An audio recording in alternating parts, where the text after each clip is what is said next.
जी अस्सलाम वालेकुम दोस्तों, मैं राहिल आज तो आप लोग खिदमत में हाजिर हूँ। आज डिस्कस करेंगे बीटीएफ के ईटीएफ के हवाले से। ईटीएफ कल अप्रूव हुआ है, एसईसी ने ईटीएफ अप्रूव कर दिया। 2016 से काफ़ी ज़्यादा न्यूज़ मार्केट में गर्दिश कर रही थी, उसका मार्केट के ऊपर इम्पैक्ट क्या रहेगा, ईटीएफ का क्या पॉजिटिव इफेक्ट होगा या नेगेटिव इम्पैक्ट होगा, हर चीज़ आज की इस वीडियो में मैं डिटेल से बताने जा रहा हूँ। जो लोग न्यू हैं चैनल पे सब्सक्राइब कर लें, वीडियो को लाइक शेयर लाजमी कर लीजिएगा। बेसिकली सबसे पहले आप लोगों ने समझना है कि ईटीएफ क्या है। अच्छा, यहाँ पे जो ईटीएफ की हैं एक्सचेंजेस, उनका मैं नाम बता दूं कि कौन कौन सी हैं यहाँ पे। ठीक है, बिटवाइज है, ग्रे स्केल है, हैशडेक्स है, ब्लैक रॉक, जिसने कि 2013 से जो कोशिश कर रही थी कि अमेरिका या एसईसी अलाउ कर दे, ईटीएफ को अप्रूव कर दे और बिटकॉइन एक्सचेंज के ऊपर ट्रेड किया जा सके। उसके अलावा वेलकायर है, बीजीएक्स है, इन्वेक्सको है, वेक ईसी है, विजडम ट्री है, फाइडियलिटी है और फ्रैंकलिन है। ये वो 11 एक्सचेंजेस हैं जिनके ऊपर ईटीएफ अप्रूव्ड हो चुका है, जिनके साथ ईटीएफ अप्रूव्ड है। और अब क्या होगा कि बिटकॉइन इन एक्सचेंजेस के ऊपर ट्रेड किया जा सकता है। अब बेसिकली इससे पहले आप लोगों ने थोड़ा सा कॉन्सेप्ट समझना यहां पे बैंकिंग। अच्छा, बैंकिंग का कॉन्सेप्ट मैं आप लोगों को समझाऊंगा कि बैंक कैसे वकूम में आए, कैसे इस वक्त आए। सबसे पहले आपके पास ना गोल्ड होता था, जब कोई भी सिस्टम नहीं था गोल्ड मौजूद था, लोग गोल्ड के अंदर बाय सेल करते थे। क्या होता था कि लोग अगर फर्ज करें आपके पास कोई चीज है, मेरे पास गोल्ड है, मैं आपको गोल्ड दूंगा और उसके बदले में चीज ले लूंगा। फिर अशरफी आई, अशरफी के बाद फिर रसीद का सिस्टम आया। रसीद के पास क्या होता है कि फर्ज करें मेरे पास गोल्ड है, अब मैं उसको क्या करता हूं कि मैंने कहीं पे जाना है, किसी भी सिटी के अंदर जाना है, किसी कंट्री में ट्रैवल करना है, अब मैं गोल्ड को उठा के अपने साथ ट्रैवल नहीं कर सकता क्योंकि मेरे लिए सिक्योरिटी का बहुत बड़ा इशू होता था। तो मैं क्या करता था, मैं उस गोल्ड को एज ए इमानत के तौर पे मैं किसी भी एक इदारे के पास रख देता था और उसके बदले में मुझे वो एक रसीद दे देते थे। जब वो मेरे पास रसीद आती थी, मैं जब अपने टर्नओवर से मैं जहां भी गया उसके बाद वापस आया, 1 साल बाद गया, 2 साल बाद, 3 साल बाद, 6 माह बाद, इट्स अप टू यू कि आप जितने टाइम बाद जाते थे आप उसको रसीद दिखाते थे, उनके ऊपर उनकी स्टैंप होती थी, वो आपको आपका गोल्ड वापस कर देते थे। ये क्या था, गोल्ड का सिस्टम था जिसके थ्रू बैंकिंग सिस्टम हमारे पास वकूफ पजीर हुआ। तो क्या हुआ कि अब रसीद आपको मिल रही है। एक टाइम ऐसा आ गया मार्केट के अंदर कि जब रसीदें ज्यादा मिलना शुरू हो गई और बैंक जो गोल्ड के रिजर्व थे वो कम हो गए, तो अब क्या किया कि पैसे की तरफ लोग आ गए। फिर जो रसीद थी रसीद को करेंसी की शक्ल इख्तियार कर दी गई और वो करेंसी आजकल आपकी कोई भी, आप पाकिस्तान में है, इंडिया में, वट एवर आप कहीं भी हैं, तो आपकी करेंसी की शक्ल में वही रसीद है। उसी रसीद की क्या हो गया कि उसका इतना रिजर्व आपके पास पड़ा होता है जितने पैसे आपके पास होते हैं। लेकिन आपके पास तो क्योंकि गोल्ड नहीं दी हुई आप लोगों ने, आप लोग जीडीपी कर रहे हैं, आप लोग काम करें, उसके थ्रू आप लोग वो पैसा अर्न करें। बेसिकली वो रसीद है कि अब जो बैंक है ये कब पैसे को प्रिंट कर सकते हैं, जब इनके पास उतना गोल्ड होता है तब ये प्रिंट कर सकते हैं।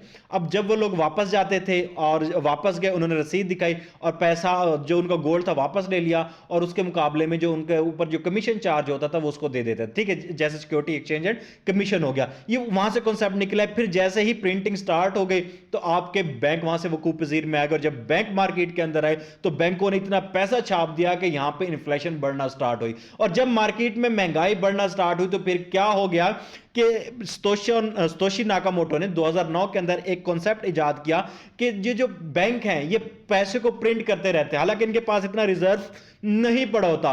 और ये क्या था कि मार्केट में महंगाई का सबब बन रहा था। अब इस चीज को उसने रोकने के लिए और एक चीज को ऑल ओवर द वर्ल्ड एक करेंसी यूटिलाइज कराने के लिए उसने electronic money of the internet इजाद की, जिसको बोलते हैं बिटकॉइन।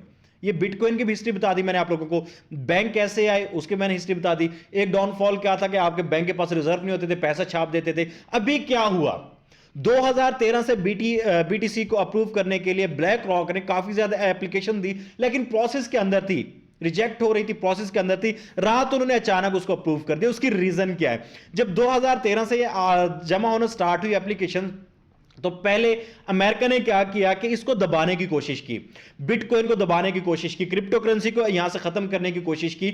अब मार्केट के अंदर जब वो खत्म नहीं हो पाया, अब लोगों ने क्या किया, अभी आप लोगों को न्यूज मिली होगी 2021 का जब बियर रन स्टार्ट होने लगा तो 2021 में 69,000 का बीटीसी लगा के, उस वक्त आप लोगों को मे भी याद हो कि अमेरिका ने अपने माइनर को जितने भी था उनके ऊपर रिस्ट्रिक्शंस लगा दी थी और माइनर को क्या किया था कि उनका सेटअप क्लोज करना स्टार्ट कर दी थी। तो माइनर ने क्या किया, वहां से वो मूव करके आयरलैंड चले गए, वहां से मूव करके वो किसी और कंट्रीज में जाके बैठने लगे। बाइनेंस के ऊपर जब इन्होंने अभी पिछले दिनों सीजी की आप लोगों को न्यूज मिली होगी मार्केट के अंदर, जब वो न्यूज मार्केट के अंदर आई तो सीजी ने वहां से मूव करके कहां पे किया, बाइनेंस का ऑफिस आपको यूएई के अंदर मिलेगा। बाइनेंस कहां पे ज्यादा यूएई के अंदर काम कर रहा है, क्योंकि इसको कोई भी कंट्रोल नहीं कर सकता। बैंक के अंदर जो पैसा पड़ा था उसको कंट्रोल किया जा रहा था। बैंक के अंदर जो पैसा पड़ता वहां प्रिंटिंग कर देते थे, इतना रिजर्व नहीं होता था, लोगों को नजर नहीं आ रहा होता था, तो पैसा इन्फ्लेशन का शिकार हो जाता था। जो लोग पैसों में बैठे होते, जो लोग डॉलर में बैठे होते थे, जो लोग अपने मुल्क की करेंसी में बैठे होते थे, उन लोगों को नुकसान होता था। तो वहीं से आपका बीटीसी की इजाद भी हुई और इसी चीज को ओवरकम करने के लिए आपके पास ये चीज आई। अब अमेरिका दबाने की कोशिश कर रहा था कि मे भी क्रिप्टो करेंसी का एंड हो जाए, मे भी क्रिप्टो करेंसी मार्केट से निकल जाए, तो अब वो उनसे पॉसिबल नहीं हो पाया, क्योंकि दिन ब दिन इसकी ऑडियंस बढ़ती जा रही थी। क्योंकि लोग अब ग्लोबली अगर किसी ने करेंसी सेंड करें $1 के अंदर कोई ट्रांजैक्शन फी नहीं, अपनी मनी को भेज सकते हैं। $1 लाख, $10 लाख, $50 लाख वो सेंड कर सकते हैं।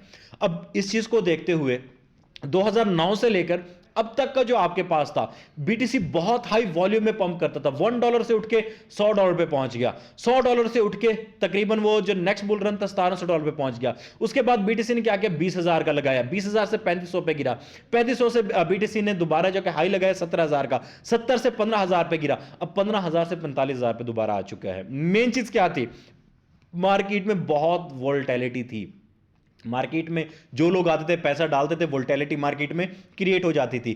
अभी क्या होने वाला है, ईटीएफ का असर क्या होगा मार्केट के ऊपर। ईटीएफ अप्रूव तो हो गया है, इन 11 एक्सचेंजेस के ऊपर जब आएगा तो अब क्या होगा नेक्स्ट। अब ईटीएफ को मैं थोड़ा समझा दूं कि जो 11 एक्सचेंजेस क्या करती हैं। अब गोल्ड है, गोल्ड को हम तो ट्रेड करते हैं, लोग क्या करते हैं इसमें इन्वेस्टमेंट करके भी रख लेते हैं अपने पास और नेक्स्ट फ्यूचर में जाकर उसको सेल आउट कर देते हैं। अब बीटीसी के अंदर आप लोगों की जो वोलेटिलिटी नजर आ रही थी, इसके खत्म होने के चांसेस आए हैं। आप लोग अब उस वॉल्यूम के अंदर ना नुकसान कर सकते हैं, ना उस वॉल्यूम के अंदर आप प्रॉफिट बना पाएंगे। प्रॉफिट बनाना बहुत मुश्किल हो जाएगा। हाँ, ईटीएफ की ये जो न्यूज अप्रूव हुई है, इससे फंड जरूर आएगा, क्रिप्टो में पैसा जरूर आएगा, बीटीसी की वॉल्यूम यहां पे बाइंग बढ़ेगी। हो सकता है बीटीसी यहां पे $1 लाख से प्लस हो जाए, ये पॉसिबिलिटी है मार्केट के अंदर। क्यों, पहले जो इसकी ट्रेडिंग वॉल्यूम था, जो इसका कैपिटल था, टोटल टर्नओवर 1.7 1.8 चल रहा था। अभी जब ब्लैक रॉक खरीदेगी, बाकी खरीदेंगे, अभी न्यूज आपको मिलना स्टार्ट हो जाएंगे, इस कंपनी ने या इस एक्सचेंज ने इतने का बाय कर लिया, इस एक्सचेंज ने इतने बीटीसी परचेज कर लिए, इस एक्सचेंज ने इतने ट्रिलियन में। जब ट्रिलियन में पैसा आना स्टार्ट होगा, क्रिप्टो मार्केट बूम करना स्टार्ट कर देगी। अब जिनकी इन्वेस्टमेंट पड़ी है वो तो करेगी, लेकिन इन फ्यूचर जब आप लोग नेक्स्ट आगे जाएंगे, फिर आप लोगों को हो सकता है ये लास्ट बुल रन हो मार्केट का। इससे पहले भी कई यूट्यूबर इस पे वीडियो बना सकते हैं। उसकी रीजन ये कि बाद में आपको जो मूव मिलेंगे छोटे छोटे मिलेंगे। अभी गोल्ड पंप करता है, दोबारा सेल पोजीशन ओपन करते हैं, ये बड़ी बड़ी कंपनीज बैठी होती है, दोबारा गोल्ड को वो करेक्शन देके अपनी प्राइस पे ले आते हैं, दोबारा फिर से आपके पास इंपल्सिव वेव का स्टार्ट हो जाता है। ये सीन मार्केट का मतलब क्या कि कंट्रोल वे में आ जाएगा। थोड़ा सा कंट्रोल नहीं कर सकते, अलबत्ता फिर भी किस में आ जाएगा, कंट्रोल वे में आ जाएगा। क्यों, बेसिकली ये गेम है डिमांड सप्लाई की।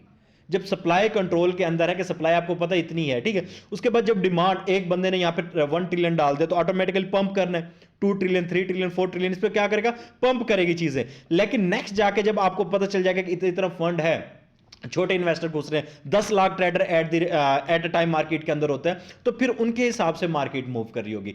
अभी क्या था, क्रिप्टो जितनी भी थी फंडामेंटल पे चल रही थी, न्यूज आती थी पंप कर जाता था, इलॉन मस्क आता था डॉजी को पंप कर देता था, कोई भी बड़े इन्फ्लुएंसर उठते किसी भी कोइन को पंप करवा देता था। अभी नेक्स्ट मार्केट टेक्निकली मूव करेगी, नेक्स्ट सिर्फ टेक्निकल्स मूव्स मिलेंगे, आप लोग प्रॉफिट बनाएंगे, टेक्निकल्स बनाएंगे। अभी क्या था, आप लोगों को न्यूज मिली, नेक्स्ट न्यूज आ रही, कोई टेक्निकल लेवल्स का नहीं पता, बीटीसी परचेज करें जी, ब्रेकआउट हो गया, परचेज किया, मार्केट ऊपर गई, 15,000 से परचेज किया, 45,000 पे चला गया। उसके अलावा बाकी आपको ऐसे ही थे कोइंस के अंदर भी। बीटीसी अगर अप्रूव हो गया तो अभी बीटीसी की मूव आपको बहुत कंट्रोल वे में मिलेगी। अभी काफी ज्यादा इनोवेशन और आ सकते हैं मार्केट के ऊपर। अभी के लिए पॉजिटिव न्यूज है, अभी मार्केट में अगर पैसा आता है, अभी न्यूज पे आप लोग नजर रखें कि किस किसने बाय किया, क्योंकि अभी जो बाय करेंगे क्रिप्टो में पैसा आएगा, क्रिप्टो में पैसा आएगा, सप्लाई लॉक है, तो ऑटोमेटिकली बीटीसी की वैल्यू पंप करेगी। और जब पंप करेगी, नेक्स्ट जब क्या होगा, जब ये बड़े बड़े इसको बाय कर लेंगे, 11 एक्सचेंजेस ने बाय किया, आगे उनकी भी तो कम्युनिटी है, जब उसको परचेज करेगी तो फिर ये जो चीज है कंट्रोल वे में आ जाएगी। नेक्स्ट आप लोगों ने छोटे छोटे मूव पकड़ने पड़ेंगे। नेक्स्ट आपको हो नहीं सकता कि 15,000 से परचेज किया 45,000 पे चीज चलेगी, आप लोग फिर 15,000 से 17,000 प्रॉफिट बुक कर रहे होंगे, फिर नीचे आ रहा होगा, फिर बुक कर रहे होंगे। ये कंसिस्टेंस वे में आप लोगों को बहुत चीजें, और ये एक अच्छा स्टेप है।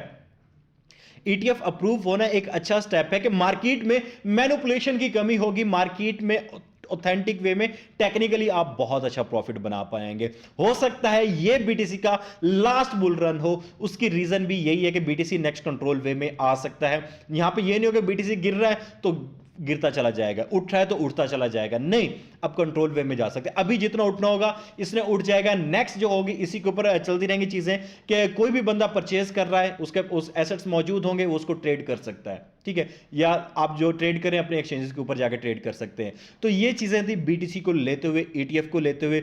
आप लोग कोशिश करें जितने भी जो क्रिप्टो ट्रेडर अब टेक्निकल पे आ जाएं, टेक्निकल सीखना स्टार्ट कर दें। अभी इन्वेस्टमेंट रखें, अभी के लिए बुल न्यूज है। नेक्स्ट हो सकता है आप लोगों को टेक्निकल ही मूव देखने को मिले, छोटी छोटी मूव देखने को मिले, स्मार्ट मनी कॉन्सेप्ट इन्वॉल्व हो जाएगी, बैंकिंग सेक्टर इन्वॉल्व हो जाएंगे, ऑर्गेनाइजेशन इन्वॉल्व हो जाएंगे, इंस्टीट्यूशन इन्वॉल्व हो जाएंगे। क्यों? क्योंकि इंस्टीट्यूशन का, ऑर्गेनाइजेशन का, बड़ी कंपनीज का, इनके फंड इन एक्सचेंजेस के अंदर पड़े, तो जो 11 एक्सचेंजेस इसके ऊपर इस वक्त बीटीसी को होल्ड करने जा रही हैं, जब इनके ऊपर होंगे ऑटोमेटिकली कंट्रोल वे में क्रिप्टो चलना स्टार्ट हो जाएगी और क्रिप्टो भी नेक्स्ट स्टॉक हो सकता है, क्रिप्टो भी नेक्स्ट आपके पास फॉरेक्स मार्केट की तरह हो सकती है। अभी फॉरेक्स मार्केट के अगर कंपैरिजन में देखा जाए तो ये तकरीबन के तकरीबन भी 6 गुना या 7 गुना छोटी है, लेकिन आने वाले फ्यूचर के अंदर यही क्रिप्टो मार्केट आप लोगों के लिए एक बहुत बड़ी मार्केट बन सकती है। क्यों? क्योंकि अगर ईटीएफ ने अप्रूव कर लिए, हो सकता है यहां पे ऑर्गेनाइजेशन अप्रूव पे आ जाए, हो सकता है इसके अंदर पेमेंट स्टार्ट हो जाए, हो सकता है नई इनोवेशन आ जाए, कोई कंट्रीज को यूज कर ले, क्योंकि ये जरूरत है उनकी, इन्फ्लेशन से रोक रही है। अभी तक जो मार्केट में चल रहा था कि कोई इस चीज को कोई लेके नहीं चल रहा था कि कोई भी आता था, उठता था, अपने पैसा छाप देता था, डॉलर को गिरा देता था, ठीक है, डॉलर को उठा देता था।